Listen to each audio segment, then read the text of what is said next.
What is going on, guys? Jack here and welcome to episode 71 of The Road to Glory, here with FC United of Manchester. Today's episode marks the start of our third season in the Premier League and the start of the 2021 to 2022 season. It seems really odd saying that date is so far ahead. Well, this is our 10th year. Let me count. Okay, so 1, 2, 3, 4, 5, 6, 7, 8, 9. Yeah, this is our 10th year. Very professional counting by me there, if I might say so myself. But anyway, this is our third season in the Premier League. Last season was somewhat of a disappointment in the end, although to be fair, we ended on a slight high, beating Man City at home 1-0 on the final day of the season. We finished 12th. Mid-table, I don't know. I don't think that's that bad. I feel as if when you move up to the Premier League, your main aim has got to be to establish yourself as a Premier League team and then look to kind of advance and try and push for kind of that top 7, top 6 Europa spot place. But it's kind of a work in progress. You know, you have to take your time with it. You can't build too quick or else you'll do a QPR. So, with this being our third season, obviously, last season I did bring in a lot of new faces, particularly in the defensive area. This year was about adding some quality, getting rid of some dead wood, freshening things up and making a team that's stronger than it was last year, which on the face of it sounds really obvious, but the way in which I've done this is going to shock people. And before I bring up the transfer history thing, brace yourself, guys, to see some big names leaving us for big money. And a few big names coming in for us for some big money as well, I suppose. But anyway, we'll cover the outs first as always. On the outs, first one, Timu Peltari. He had a £10 million release fee in his contract. Stoke came in, 11.5 million for him. This lad, obviously, been here since we were in League One. 5 years at the club as our captain. Very loyal servant to the club, and I have to say thank you to him for kind of the work that he did do for us, because he was a very good player for us over the years. But to be fair, 11.5 million for him, I think I'd take that. He's not that much. He's not worth that much. Another player to go was Adani. You guys may remember this guy. He was another player who came to us during our championship season on a free, having been released by Gillingham. This guy, he's not a bad player, like, don't get me wrong, but with the sheer quality of the defensive players I brought in halfway through last season and at the start of last season, the club needed to get rid of some centre-backs, and this is he was one of the guys who had to go, obviously. Graziano went last year, Adani went for 6.5 million, which is pretty decent. Christian Calendra, you guys saw him go out last episode if you watched it. If you watched last episode, that is. If you didn't watch last episode, guys, as always, go back and check it out. It was a pretty good episode. 3 matches live commed for you for episode 70, so I highly suggest them. Mohamed Alipour went out to Torquay. It's sad to see him go, but this guy had so much potential, but he never really met it. And since going to Torquay, he's now torn a calf muscle. So, sad to see him never really develop into the player he could have been. He's still 21, Alipour, don't get me wrong. He could still play at a League One level if he develops late. But he's never going to be the Premier League kind of quality striker that we need. 2 more players to go out were Brown and Tarasov's. Christopher Brown, obviously, the Trinidad and Tobago lad. He's going to Braga. He's going to be a big player for them, I think. Came in on us from a free from Western Connection, who are a domestic team based in Trinidad and Tobago. So to get £6 million for him is absolutely superb and a really good bit of business on our behalf. Tarasov's, the Lithuanian, has also gone to out of the club this year. He went for 6.75 million to Southampton. Considering he came to us last year on a free, didn't have the craziest season. Don't get me wrong, he was a solid performer, but I don't feel as if he did enough to justify himself being worth almost £7 million in that time. So to get 7 million for him, little good bit of business. Aaron Bishop, player who came through the academy, never really did anything, so there's not even any point in covering him. William Perrine for £750,000, came in on a free 2 years ago. Made a few appearances he came last year. Made 19 appearances for us on his free. He's gone out for £750,000. Tidy little bit of money there. Another player to go, Alexis. This guy, really good centre-back, don't get me wrong, but again, as I mentioned, a lot of centre-backs came in last year. This guy's been at the club a very long time. He developed here from the age of kind of 17, 18, came in for 5k, which is, I mean, that's a great piece of money, but at the same time, to sell him for £2 million, I feel as if that's a really good bit of business, and it's kind of that idea of wheeling and dealing that's going to help us out next year. Another player who's gone out on loan is Garfield Thompson. He's going to be playing for FC20 in the Dutch Premier League. I'm not even going to attempt to say the Dutch Premier League's name. But this guy, you know, he needs first team football. He's going to get it there for them, and hopefully he'll come back from his loan kind of better and stronger. Another player to go is Adrian Gill. He came in from Manchester United on a free.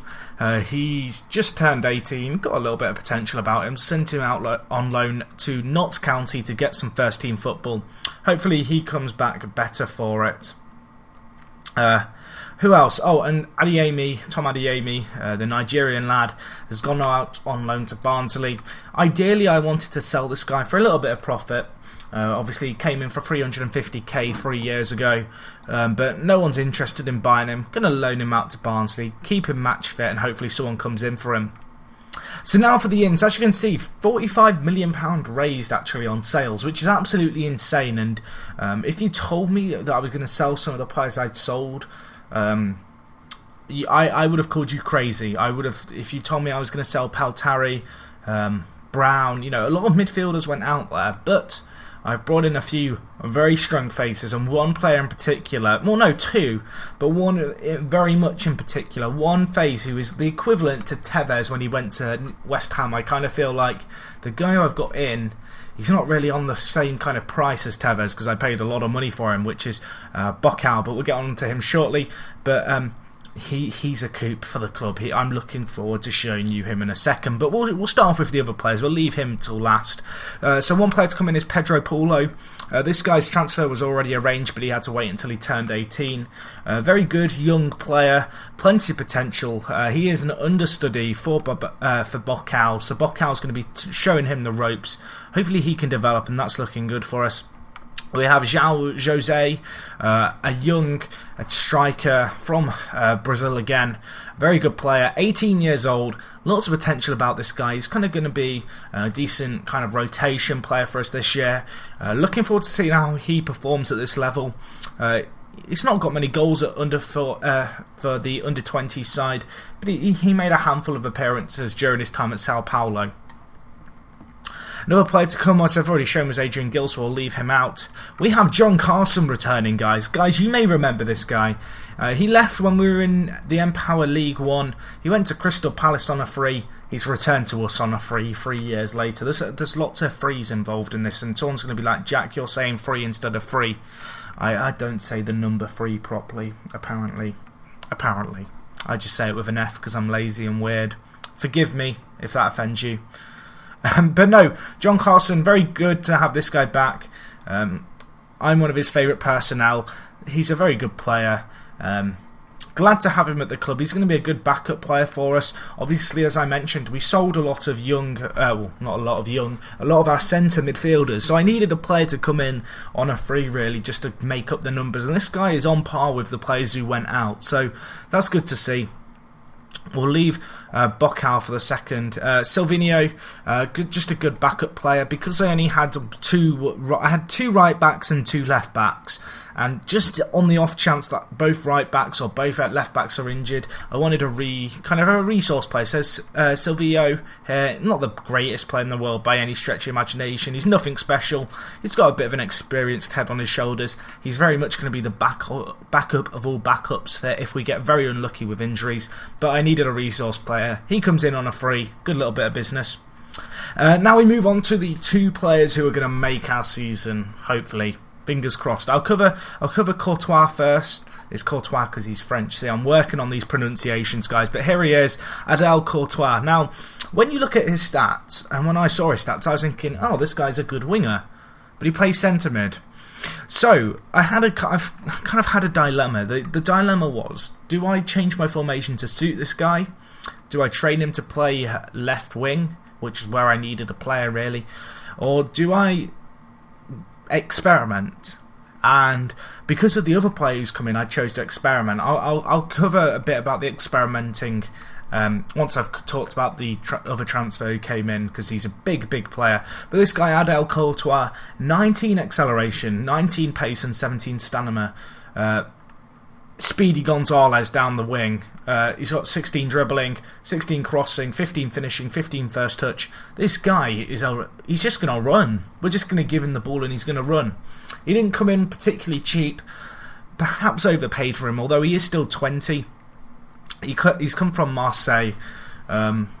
He's been kind of zigzagging in and out of their first team and second team, but in the last 2 years, he's made not loads of appearances, but 45 appearances across 2 seasons for Marseille isn't too shabby, and that was back when he was 18 and 19. So hopefully for us, he's going to be class. I have faith in this guy, and I mean, one of the plans is potentially, and I'm not sure what to do with this guy, to be honest. We're going to see how he develops, but he's got the stats of a really good striker, so that might be where he ends up. But for now, he is playing centre mid, along with Bocao, Sao Paulo, 46 million. Jack, are you crazy?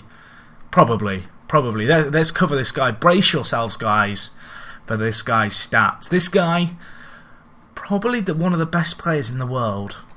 Here he is, Bocao. This guy was the biggest ball ache ever to sign, and his transfer saga went on for so long, and I was just praying throughout the entire thing that no one was going to come in for him. So before I talk about his stats, I need to show you his contract. So he's coming for £46 million. He has a lot of bonuses attached. We have to give him £50,000 a week.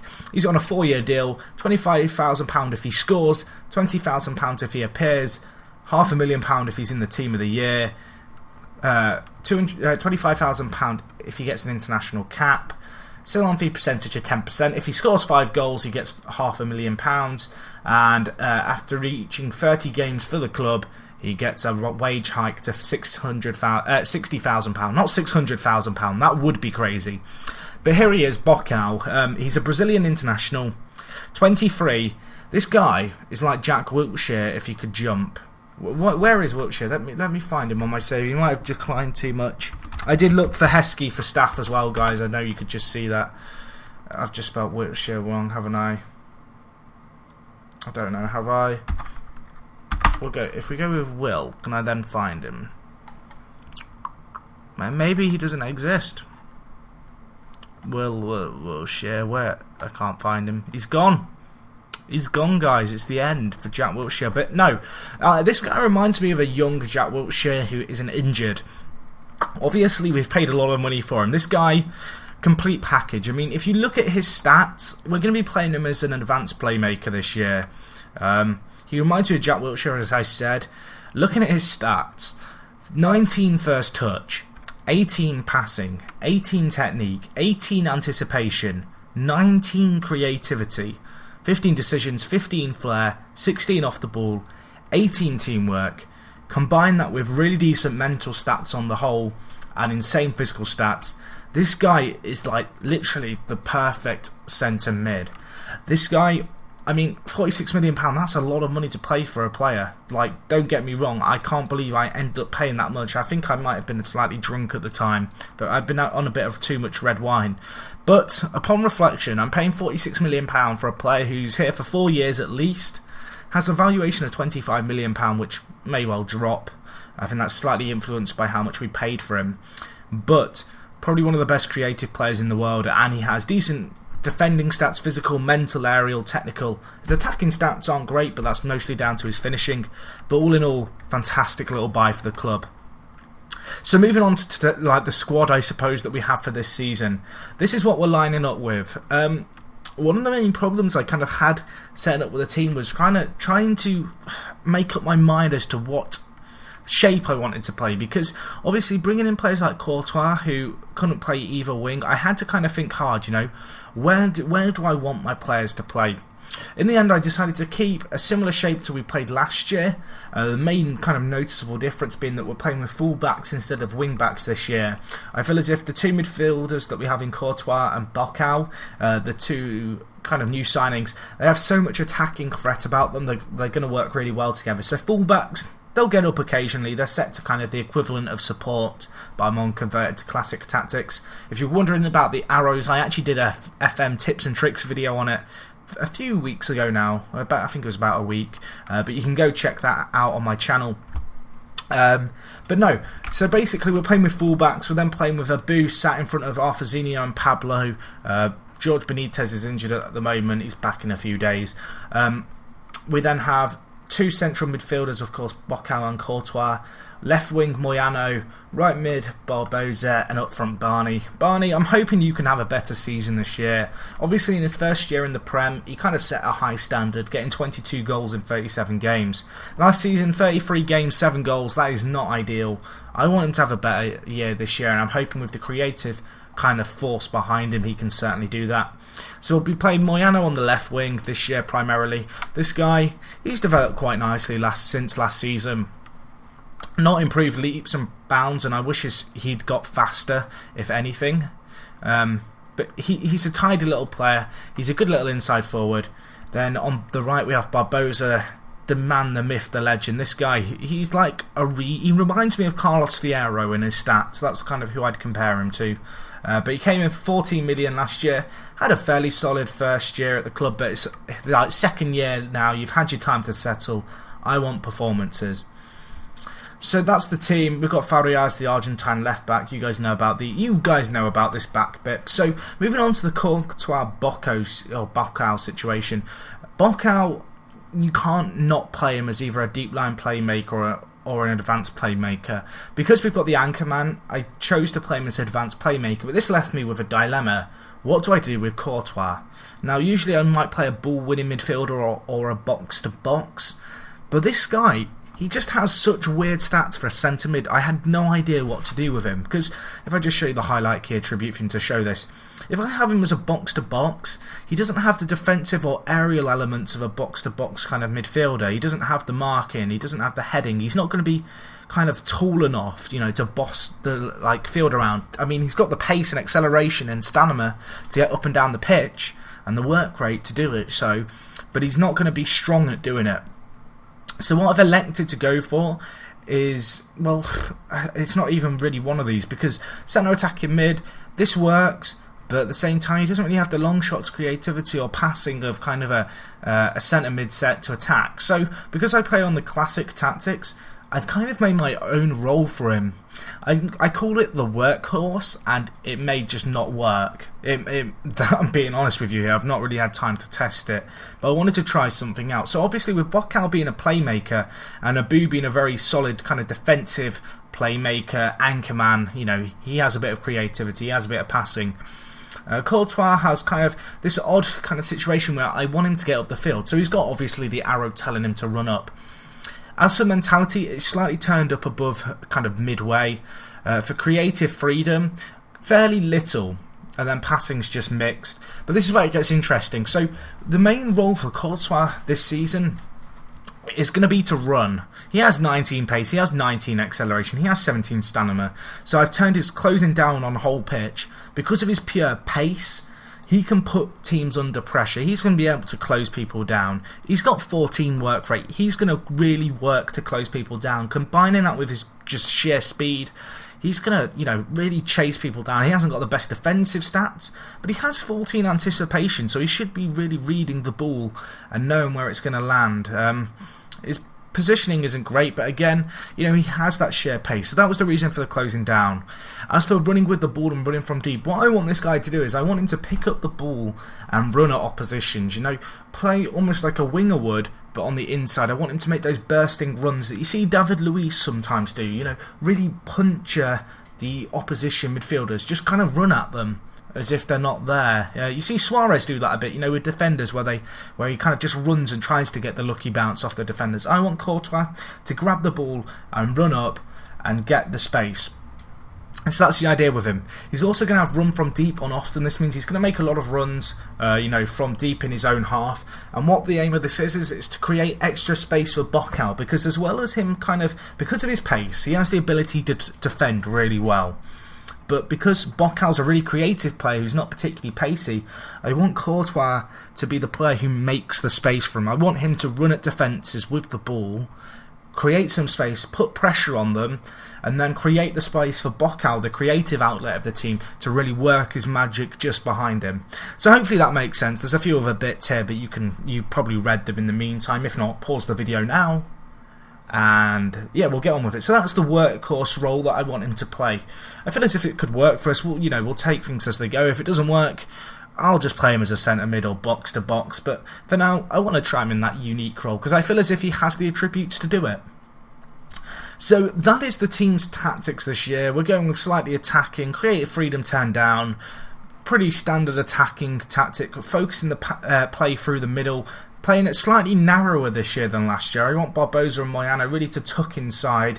We're not using the wing backs this year, so we're not going to be stretching teams wide. Instead, I want to use the pure speed and creative elements that Courtois and Bocal now bring to the side in order to really force teams onto the back foot when we're in possession of the ball. So that's the thinking behind that.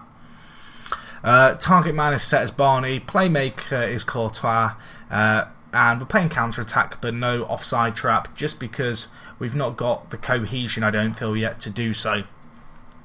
So that's our team. We're predicted this year to finish mid-table, which isn't ideal.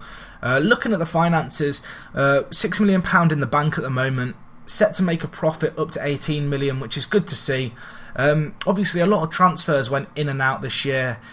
Still a little bit of transfer budget left over, and same with the wage budget, so who knows, maybe I'll try and bring in one or two new faces. But I really feel as a team as a whole this year, despite kind of the hits we've taken in selling players like Peltari, the new players who we've brought in are incredibly exciting. Last year we focused on improving the defence and the kind of attacking force, bringing in Barbosa. This year I wanted to focus on strengthening the midfield, giving Gabu something more to work with, and I feel as if the threats that Courtois and Bocal and what they kind of bring to the club are going to be big for us, and they're both very young players as well, so that's another plus. So looking at the team as a whole, I feel as if we have very good balance this season.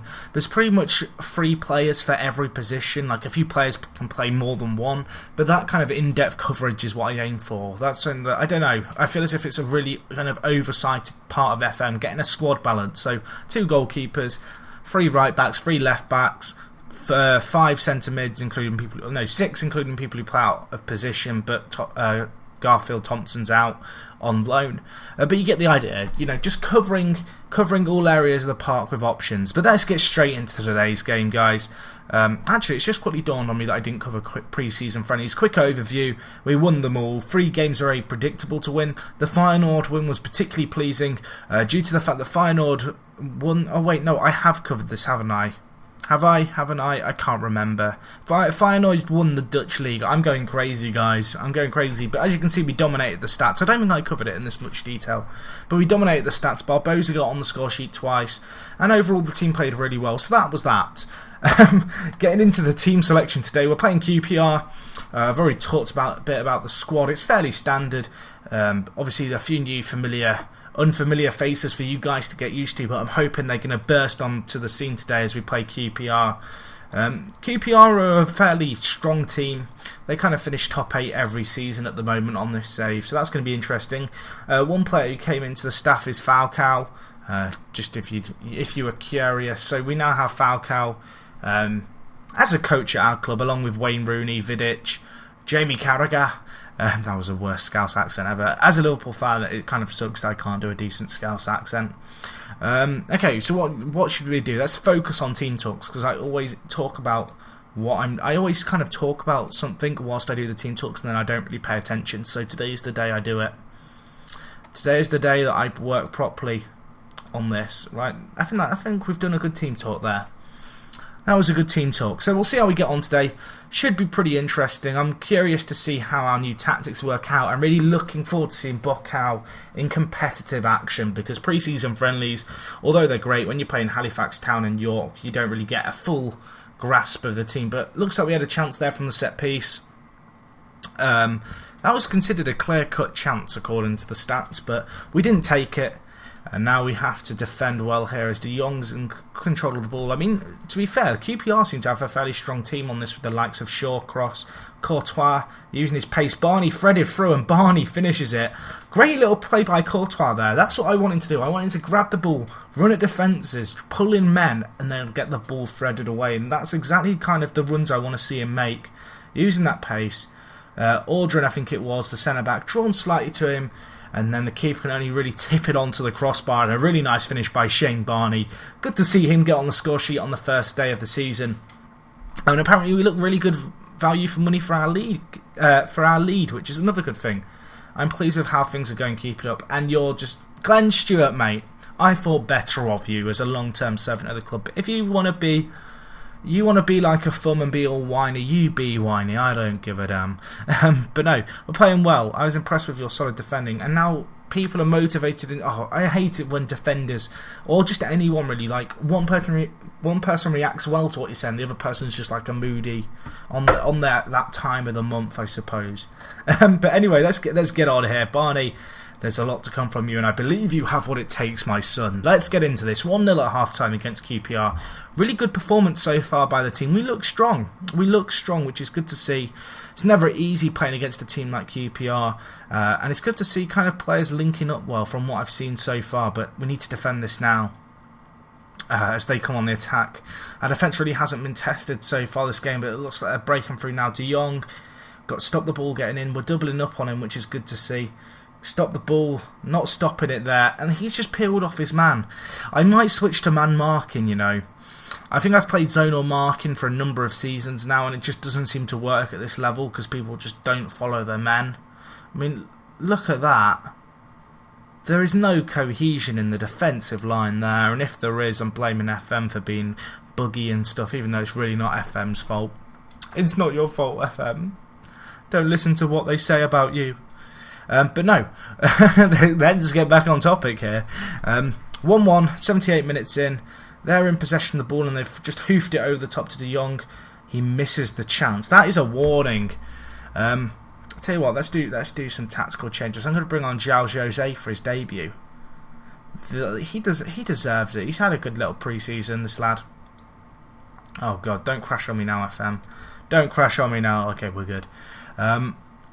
We won't bring on Carson yet.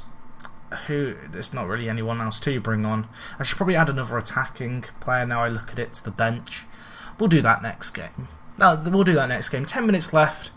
The reason it says Chelsea 4-2-3-1 is because that's the tactic that I based my classic tactic off. I should resave that because that name's going to annoy me otherwise. But wow, Moyano getting injured with like no time left this game. I love it when FM trolls. We'll bring on John Carson, the Northern Irish lad, for his homecoming. Let's see how he gets on here. I believe in you, Carson. He comes back. There's his debut. Great return. Literally a second on the pitch. Well played, guys. That was a good result. I'm happy with what I saw out there. There's positives. Alfazinho getting man of the match, which is also a nice little thing to see because he wouldn't actually be first choice normally. So to see him turn up is good. Looking at this league table, we share the points at the end of the day. No one else has really played the game, so there's not much point looking at the league table. But I'm content with that because, I mean, QPR, not a bad side. Apparently we hold on for the draw. But looking at QPR's previous finishes, they're hovering around that kind of high mid-table area. So a draw is a good sign, I think. But anyway, guys, I think that is everything. I think we're done here. If you have any questions with regards to the transfers that I've done, particularly Bocau, £45 million, money well spent. I think so. He's an incredible talent. I was amazed I was able to get him from Sao Paulo. But as I mentioned, and I think loads of times I've mentioned it, but you do seem to be able to attract kind of really good Brazilian players when you're a mid-table Premier League team once you get yourself established. So I really recommend kind of keeping an eye open for Brazilians as they become available. But yeah, that is everything, I do believe. Guys, as I mentioned, let me know what you make of the transfers. Good deals, bad deals, and what do we think about Courtois and Bocau's partnership in the centre? Are my tactics going to work? Are you curious? what should I do with Courtois if I should not play him as this kind of workhorse role that I've kind of created for him? Let me know. Give the video a cheeky like as well. Helps me out. This has been episode 71 of The Road to Glory. And hopefully you enjoyed. It's me, Jack. And I'll talk to you guys in a bit. I just butchered my finish. Damn it! I will one day get a perfect outro. I'm done. Bye, guys.